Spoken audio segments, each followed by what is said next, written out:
Peter Kasenda melanjutkan kecintaannya dengan Soekarno lewat buku ketiga berjudul Soekarno, Marxisme dan Leninisme. Buku terbitan Komunitas Bambu ini merupakan kumpulan karya Peter selama lebih dari 5 tahun. Pada buku ini pembaca diajak untuk melihat dalamnya pemikiran Soekarno dari paham-paham kiri seperti Marxisme dan Leninisme yang dituangkan lewat pemikiran Marxisme dan proletar. Kaitan Soekarno dengan PKI, kenapa Soekarno melindungi PKI? Bukan karena ia ingin berhadapan dengan TNI, tapi karena dia selalu terpukau Leninisme dan Marxisme walaupun Soekarno bukan PKI. Begitulah kata sejarawan sekaligus penulis buku Peter Kasenda dalam bedah bukunya di Freedom Institute Jakarta. Selain menggambarkan kekirian Soekarno, Peter juga bercerita bagaimana kukuhnya PKI di 3 peristiwa yang menonjol di era Soekarno. Saya juga menggambarkan 3 peristiwa 1942 yang terjadi di Batavia dan Padang, peristiwa Madiun tahun 1948 dan tahun 1965. Ternyata ada hal yang menarik, peristiwa itu tidak direncanakan dengan baik, lanjut dia.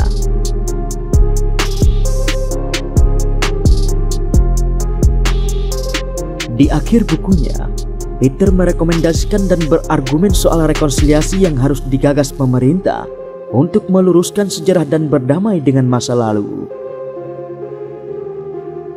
Aidit di antara Soekarno dan Soeharto. DN Aidit itu orang yang berapi-api jika berpidato. Begitulah kata Alwi Shahab membuka percakapan dengan republika.co.id di ruang kerjanya.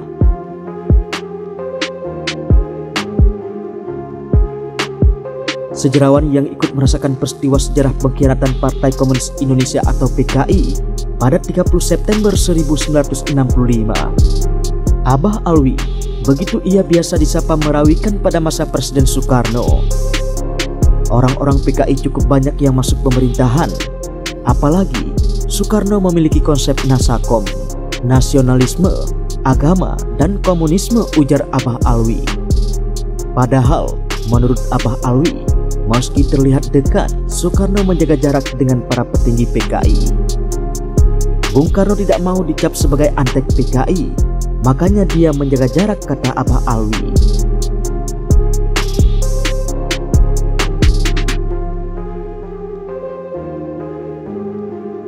Kedekatan Soekarno dengan PKI waktu itu dianalisis banyak pihak. Salah satunya adalah Sayuti Melik. Sayuti Melik, pengetik naskah proklamasi dan suami pejuang wanita SK Trimurti, menjadi terkenal ketika dia menulis belajar memahami Soekarnoisme yang selama berbulan-bulan tiap hari dimuat di 21 surat kabar. Isi tulisan itu kentara sekali menelanjangi praktek-praktek busuk kaum komunis.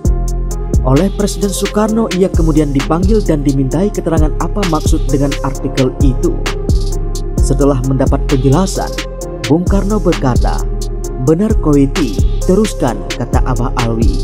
Syahdan, serial dari Sayuti Melik segera dihantam Nyoto, ahli ideologi PKI.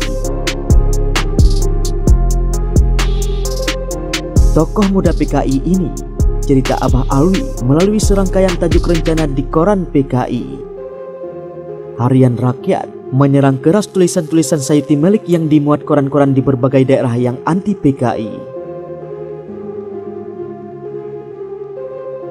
Bagi Nyoto dan surat-surat pro-komunis, apa yang ditulis Sayuti Melik justru merupakan pengkhianatan terhadap ajaran-ajaran Bung Karno, imbu dia.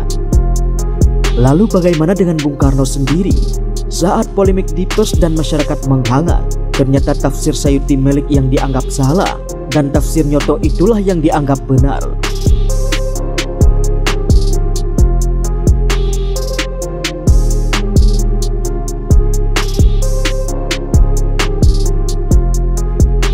Hantaman bertubi-tubi terhadap BPS atau Badan Pendukung Soekarnois yang diprakarsai Adam Malik, BM Diah dan Sumantoro dikumandangkan tiap hari di koran-koran kiri.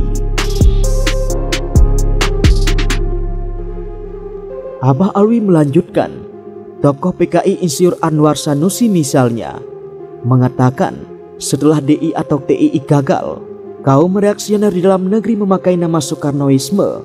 untuk menentang arus sejarah dan gerakan revolusioner rakyat Indonesia.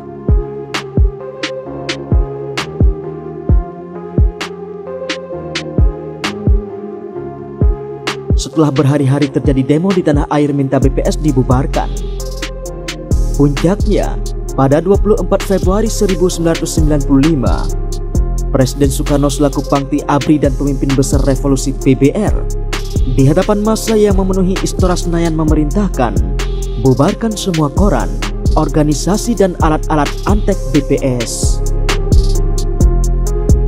Bung Karno menuduh BPS agensi CIA atau Badan Intelijen Amerika Serikat yang menggunakan Soekarnoisme guna membunuh Soekarnoisme dan membunuh Soekarno.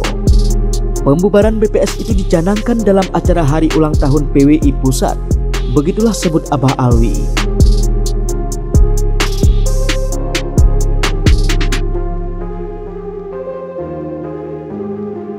Bung Karno juga menuduh BPS mendapat dana jutaan dolar Amerika Serikat dari CIA.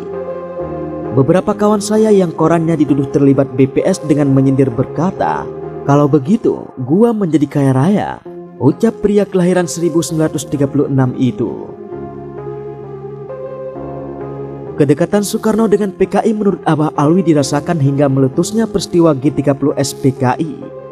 Pasca terbunuhnya 7 jenderal dan selamatnya Jenderal Nasution, membuat Soekarno lengser dari jabatannya sebagai presiden. Setelah meletusnya peristiwa G30S PKI, Soeharto yang ditugaskan untuk menumpaskan PKI bergerak cepat.